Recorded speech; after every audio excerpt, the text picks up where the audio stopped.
పహల్గాం ఉగ్రదాడి ఘటనపై యావత్ భారత జాతి రగిలిపోతోంది. ఉగ్రవాదులను వారిని ఎగదోస్తున్న పాకిస్తాన్కు గట్టిగా బుద్ధి చెప్పాలని డిమాండ్లు వెల్లువెత్తుతున్నాయి. అదే సమయంలో సింధు నదీ జలాల అమలు ఒప్పందం నిలిపివేత సహా పాక్తో దౌత్య సంబంధాల స్థాయిని తగ్గిస్తూ కేంద్ర ప్రభుత్వం పలు కీలక నిర్ణయాలు తీసుకుంది. అదే సమయంలో ఉగ్రవాదులు సహా వారిని ఎగదోస్తున్న పాకిస్తాన్కు ప్రధాని కేంద్ర మంత్రులు గట్టి హెచ్చరికలు జారీ చేశారు.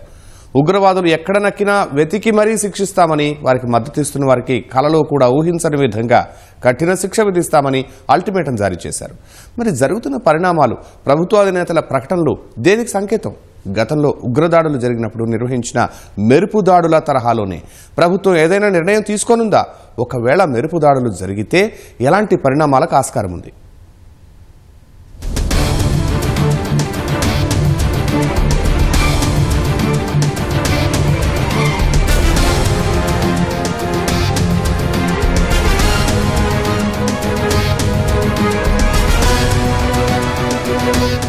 ओए था कोई दिसता जहांगीर तो यार बिहारियां पे झुलदे यार मौत की कसम है.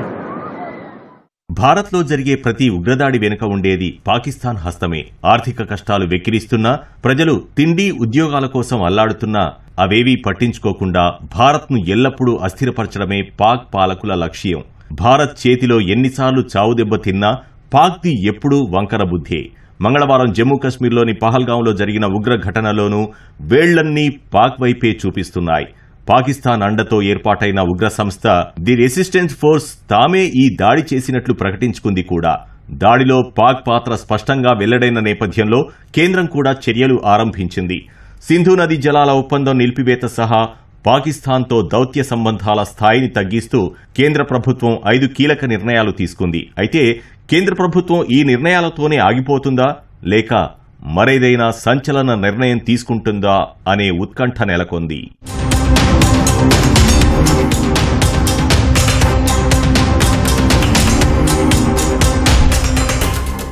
పహల్గాం ఉగ్రవాద దాడికి పాల్పడిన వారు, కుట్రలో భాగమైన వారిని ఎక్కడ నక్కినా వెతికి మరీ శిక్షిస్తామని ప్రధాని నరేంద్ర మోదీ హెచ్చరించడం సహా హోంమంత్రి అమిత్ షా, రక్షణ మంత్రి రాజ్నాథ్ సింగ్ దాడికి జవాబు తప్పదని అల్టిమేటం జారీ చేశారు. అదే సమయంలో పహల్గాం దాడి అనంతర పరిణామాలపై రాష్ట్రపతి ద్రౌపది ముర్ముకు హోంమంత్రి అమిత్ షా, విదేశాంగ మంత్రి జయశంకర్ వివరించడం, పలు దేశాల రాయబారులకు భారత్ చెప్పడం అఖిలపక్ష భేటీ నేపథ్యంలో ఉత్కంఠ అంతకంతకు పెరుగుతోంది. ఢిల్లీ నాయకత్వంలో నెలకొన్న గంభీర వాతావరణం ఏ రూపంలో బద్దలవుతుందోనన్న రకరకాల విశ్లేషణలు వినిపిస్తున్నాయి. గతంలో భారత్లో ఉగ్రదాడులు జరిగినప్పుడు జరిపిన మెరుపుదాడుల తరహాలో మళ్లీ అలాంటివి చేసి పాక్కు గట్టి జవాబు ఇవ్వొచ్చనే చర్చ మొదలైంది.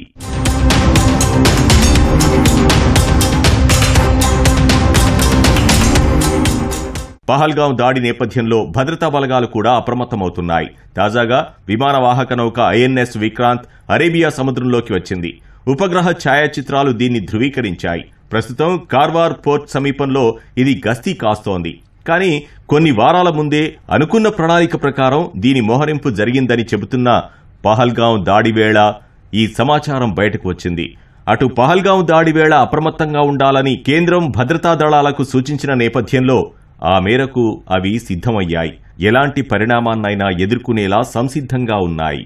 ఇప్పుడు మెరుపుదాడి చేసిన తర్వాత ఆ డ్యామేజ్ ఎంత మటుకు ఉంది, ఏమైనా కొలాటరల్ డ్యామేజ్ అయిందా, అంటే అమాయకులు ఎవరైనా చచ్చిపోయారా, అంతర్జాతీయ సమాజం ఎలా రెస్పాన్స్ ఇస్తుంది, ఇవన్నీ చాలా ఫ్యాక్టర్స్ ఉంటాయి కదా. ఫస్ట్ ఏంటంటే అంతర్జాతీయ సమాజాన్ని తృప్తిపరచాలి. ముఖ్యంగా చైనా, అమెరికా, రష్యా మనకి సపోర్ట్ చేయొచ్చు. అమెరికా కూడా పైకి సపోర్ట్ చేస్తుంది, కానీ కొంచెం ఇంటర్నల్ గా వాళ్ళకి పాకిస్తాన్కి ఎప్పటి నుంచో వాళ్ళు ఒక ఫోర్స్ గా మన పక్కన పెట్టించారు. చైనా ఎలాగూ చేయదు. చైనా ఏమిటంటే సంయమనం పాటించండి, శాంతియుతంగా చర్చలు జరపండి, అలాంటివి చెప్పుతుంది. కాకపోతే మనం ఏంటంటే స్ట్రాంగ్ ఎవిడెన్స్ చూపిస్తే తప్పనిసరిగా అంతర్జాతీయ సమాజం ఒప్పుకుంటుంది. ఈ పరిణామాల నేపథ్యంలో మనం కూడా బాగా లాబింగ్ చేయాలి. చేసినా చేయకపోయినా నేను అనుకోవడం మోడీ గవర్నమెంట్ ఏదో ఒకటి యాక్షన్ తీసుకుంటుందని అనుకుంటున్నానండి.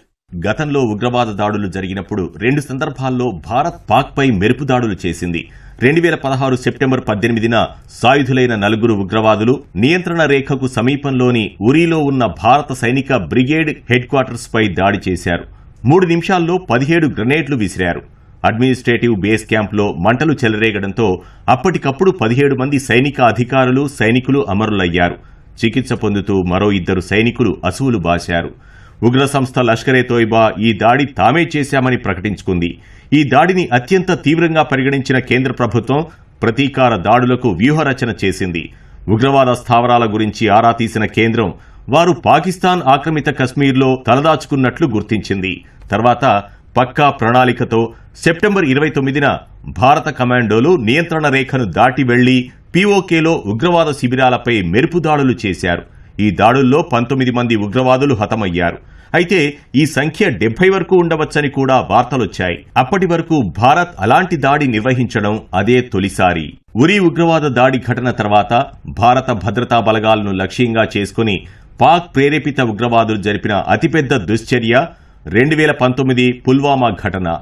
ఆ ఏడాది ఫిబ్రవరి 14న పుల్వామాలో సీఆర్పీఎఫ్ జవాన్లు ప్రయాణిస్తున్న వాహనాన్ని లక్ష్యంగా చేసుకుని ఆత్మాహుతి దాడి జరిపారు. పేలుడు పదార్థాలతో ఉన్న వాహనంతో సైనికుల వాహనాన్ని ఢీకొట్టారు. ఈ ఘటనలో 40 మంది జవాన్లు అమరులయ్యారు. యావత్ భారతీయులు ఈ సంఘటనతో రగిలిపోయారు.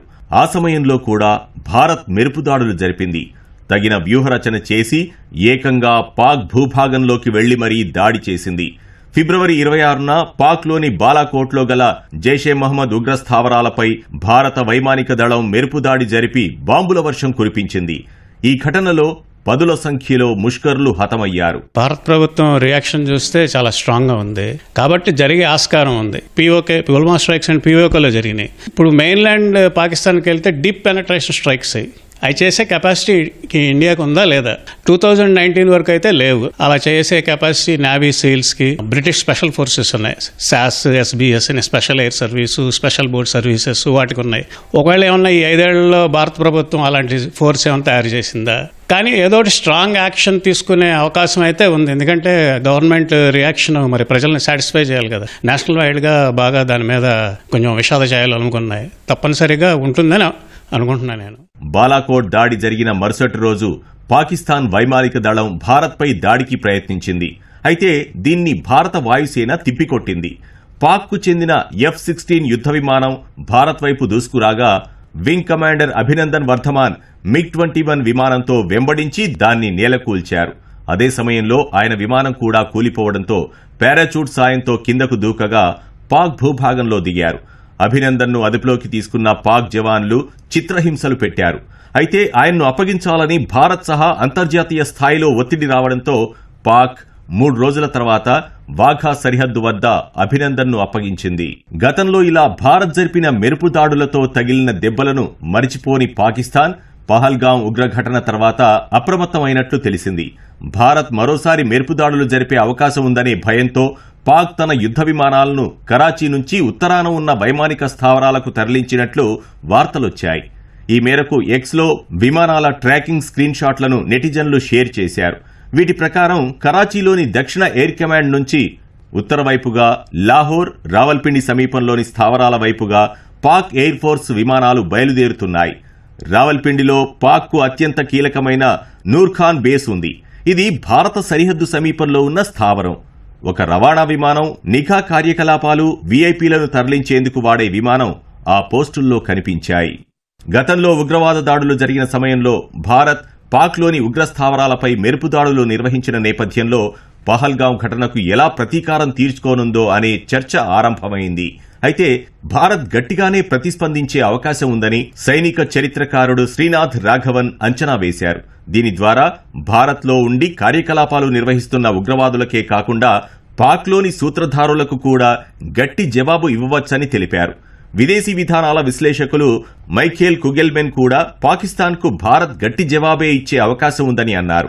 అయితే సైనికులకు ఎలాంటి ప్రమాదం జరగకుండా పాక్పై దాడులు నిర్వహించేందుకు పలు మార్గాలున్నాయి. Heron TP, Archer NG, kamikaze వంటి మానవరహిత డ్రోన్ల ద్వారా పాక్ ఆక్రమిత కశ్మీర్లోని ఉగ్ర శిబిరాలకు ఆస్కారం ఉంది.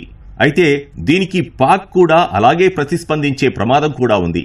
ఇది డ్రోన్ల యుద్ధానికి దారితీసే అవకాశం ఉంది. ఈ నేపథ్యంలో మరి భారత ప్రభుత్వం 2016లో పీఓకేలో జరిపినట్లు నియంత్రణ రేఖను దాటి దాడికి అనుమతిస్తుందా, లేక బాలాకోట్ వైమానిక దాడుల తరహాలో పాక్ ఉగ్రవాదులపై విరుచుకుపడుతుందా అన్నది తేలాల్సి ఉంది.